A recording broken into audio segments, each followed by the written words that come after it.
2025년부터 고교학점제가 전면적으로 시행됩니다. 학생이 직접 진로를 설계한다. 참 이상적인 목표죠? 그런데 교육 현장은 지금 거대한 혼란에 빠져 있습니다. 대체 무엇이, 어디서부터 꼬인 걸까요? 지금부터 그 뿌리를 한번 같이 파헤쳐 보겠습니다. 고교학점제가 꿈꾸는 그림은 아주 명확해요. 학생 스스로가 나는 이런 쪽으로 가고 싶으니까 이 과목을 들어야지 하면서 직접 시간표를 짜는 겁니다. 말 그대로 개인 맞춤형 교육을 하겠다는 거죠. 학생의 선택권을 최대한 존중하겠다는 거고요. 하지만 이 이상과 현실 사이의 거리가 생각보다 너무 멀었던 것 같습니다. 놀랍게도요, 제도 시행단 석 달 만에 일부 교원단체에서 이 제도 그냥 폐지해달라는 청원까지 올렸습니다. 학생과 학부모들 사이에서는 선택권은 무슨 불확실성만 커졌다는 목소리가 터져나오고 있죠. 이 혼란, 이게 뭐 하나만 꼭 집어서 이게 문제다 할 수가 없는 상황인 거예요. 마치 풀기 어려운 실타래처럼 여러 문제가 복잡하게 얽혀 있거든요. 그래서 이번 시간에는 이 혼란의 핵심을 4개의 매듭으로 나눠서 하나씩 풀어보려고 합니다. 첫 번째 매듭부터 가장 단단하게 꼬인 마지막 매듭까지 같이 한번 살펴보시죠. 자, 첫 번째 매듭입니다. 바로 교원 부족 문제요. 너무나 당연한 얘기지만 학생들한테 다양한 과목을 선택하라고 하려면 그걸 가르칠 선생님이 충분히 있어야 하잖아요. 근데 현실은 전혀 그렇지가 못합니다. 이게 그냥 선생님들 일이 좀 많아졌네, 이런 수준의 문제가 아니에요. 선택 과목이 늘어나니까 교사 한 명이 여러 과목을 가르쳐야 하고 여기에 행정 업무까지 폭증하는 거죠. 특히 학생 수가 적은 학교나 농어촌 기역은요, 교사가 없어서 심화 과목을 열고 싶어도 열 수가 없는 상황이 벌어집니다. 결국 학생의 선택권을 보장하려던 제도가 오히려 지역 간 교육 격차를 더 키우는 아이러니를 낳고 있는 겁니다. 정부도 물론 이 문제를 알고 있습니다. 그래서 대책을 내놨죠. 2026학년도 중등교사 선발 인원을 전년보다 무려 30% 가까이 늘리겠다고 발표한 겁니다.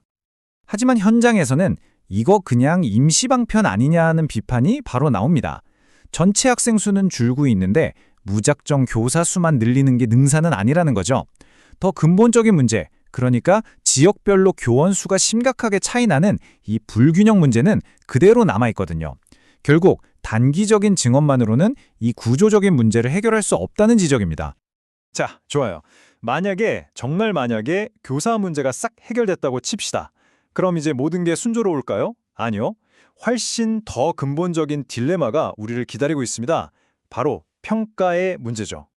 고교학점제에서는 최소 성취 수준이라는 좀 낯선 개념이 들어왔어요. 이게 뭐냐면 쉽게 말해서 과락제도 같은 거예요. 정해진 기준에 미달하면 보충학습을 받아야만 졸업을 할 수 있다는 거죠. 그런데 문제는 그 기준을 누가 어떻게 정할 거냐는 겁니다. 이 기준 설정의 공정성을 두고 현장의 논란이 아주 뜨겁습니다. 이 평가의 딜레마는 제도의 근본적인 모순을 보여줍니다. 지금 공통과목은 예전처럼 등수를 매기는 상대평가고요. 진로에 따라 선택하는 과목은 절대평가로 운영되거든요. 이 두 가지 평가 방식이 공존하는 게 문제의 핵심입니다.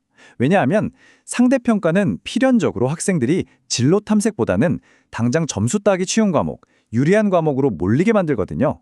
결국 학생의 자율적인 선택을 존중하겠다는 고교학점제의 원래 취지와 정면으로 부딪히는 거죠. 결국 학생들은 딜레마에 빠지게 됩니다. 내 미래를 보고 정말 필요한 과목을 선택할 것인가? 아니면 당장 내신에 유리한 과목을 선택할 것인가? 이 혼란스러운 저울질을 강요받고 있는 셈입니다. 학교에서 내가 원하는 과목이 안 열리면 어떡하냐, 이런 경우를 대비해서 몇 가지 대안이 제시되긴 했습니다. 그런데요, 이 대안들도 좀 불안불안합니다. 대표적인 대안이 바로 온라인 학교입니다. 하지만 우리 코로나 시기 거치면서 다 겪어봤잖아요. 온라인 수업하면 꼭 나오는 얘기, 바로 부정행위 논란입니다. 평가를 공정하게 할 수 있을까에 대한 신뢰가 굉장히 낮은 상태죠. 결국 이런 불신과 혼란은 학생과 학부모들을 사교육 시장으로 내몰고 있습니다. 실제 데이터는 더 충격적입니다. 한 설문조사를 보니까 고등학생 무려 70% 이상이 고교학점제 때문에 사교육이 더 필요해졌다고 답했어요. 정말 아이러니하죠? 공교육을 강화하려고 만든 제도가 오히려 사교육 시장에 배만 불려주고 있는 그야말로 역설적인 상황이 벌어지고 있는 겁니다. 그리고 마지막 매듭입니다. 어쩌면 이게 가장 단단하고 풀기 어려운 매듭일지도 몰라요. 바로 대학 입시와의 충돌입니다. 우리나라 교육에서 고등학교랑 대입을 떼어놓고 생각할 수는 없으니까요. 고교학점제가 학생들한테 바라는 건 이거예요. 고등학교 때부터 네 진로를 명확하게 정해. 그리고 그에 맞는 과목들을 깊이 있게 공부해. 그런데 말이죠.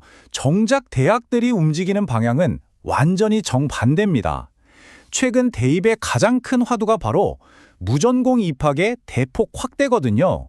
일단 전공 없이 입학해서 1, 2년 동안 충분히 탐색해보고 나서 진로를 정하라는 거죠. 고등학교에서는 진로 빨리 정해 하는데 대학교에서는 천천히 정해도 돼 라고 말하는 이 상황. 이건 학생들 손에 서로 다른 지도 2개를 쥐어주고 알아서 목적지 찾아가라고 하는 거랑 똑같잖아요. 이 정책의 엇박자가 학생과 학부모의 혼란을 정말 극에 달하게 만들고 있습니다. 자, 이제 그림이 좀 맞춰지시나요? 교사는 부족하고 평가는 모순적이고 대안은 믿음이 안 가고 최종 목표인 대입과는 아예 방향이 다르고 이 4개의 매듭이 아주 단단하게 얽혀서 지금의 이 고교학점제 혼란을 만들어내고 있었던 겁니다. 고교학점제, 이건 정말 우리 교육의 미래를 건 거대한 실험입니다.